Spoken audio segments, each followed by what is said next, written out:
কাটিগড়ায় ticket পাবে স্থানীয় কেউ।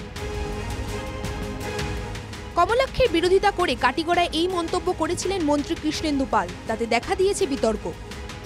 প্রকট হয়েছিল কৃষ্ণেন্দু কমলাক্ষের শীতল যুদ্ধ। কৃষ্ণেন্দুর মন্তব্যের পর কিছুটা হিমশিম খান কমলাক্ষ। তবে মুখ্যমন্ত্রীর আশীর্বাদে বর্তমানে নতুন ঠিকানা অনেকটাই থিতু হয়েছেন তিনি। ঘর সামলে এবার পাল্টা চাল কমলাক্ষের। পাথারকান্দি আসন নিয়ে কমলাক্ষের কটু চাল।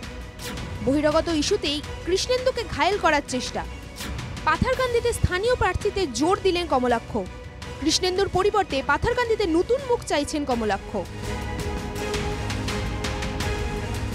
চাইছে পাথারকান্দির কোনো সুসন্তান হোক বিজেপির প্রার্থী। প্রশ্ন হয়, পাথারকান্দিতে কৃষ্ণেন্দুর বিকল্প কে? রাজদীপ গোয়ালা না অন্য কেউ? কৃষ্ণেন্দুর বিরুদ্ধে কাকে প্রজেক্ট করালেন কমলাক্ষ?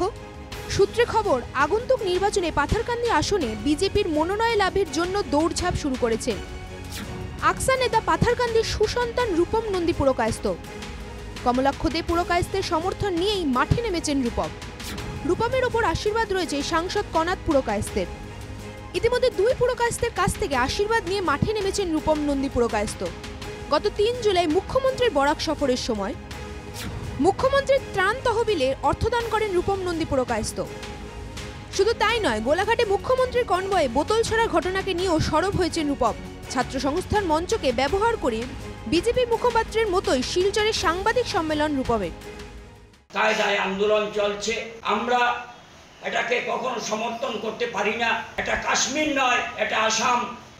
যারা এ ধরনের আন্দোলন নামে বোতল ছুঁড়ে মারছেন তাদেরকে আমরা হুঁশিয়ারি করে জানিয়ে দিতে চাই, আসামের মুখ্যমন্ত্রীর মান সম্মান আমাদের মান সম্মান। তাই যারা এ ধরনের জঘন্যতম কাজ করছে তাদের প্রত্যেককে দৃষ্টান্তমূলক শাস্তি দেওয়া হোক। সূত্রের খবর, মুখ্যমন্ত্রীর তহবিলে অর্থদান, সাংবাদিক সম্মেলনে কংগ্রেসের সমালোচনা সবই আসলে মিশন পাথারকান্দি অংশ। মূলত মুখ্যমন্ত্রীর নজর কাটতেই এই তৎপরতা। মুখ্যমন্ত্রীর আশ্বাস পেলে শীঘ্রই বিজেপিতে যোগ দেবেন রূপম। পাথারকান্দির গ্রাউন্ড রিয়েলিটি হচ্ছে কৃষ্ণেন্দু পাল একজন বহিরাগত।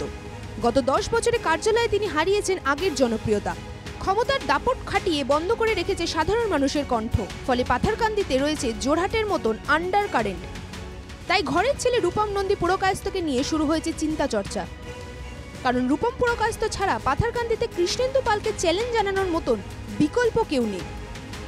পাথারকান্দির হিন্দু মুসলমান, বাঙালি, মণিপুরি, এমনকি চা বাগান এলাকায়ও রয়েছে তার প্রভাব। তাই রূপমকে দিয়ে বাজিমাত করার চেষ্টা করছেন কমলাক্ষ।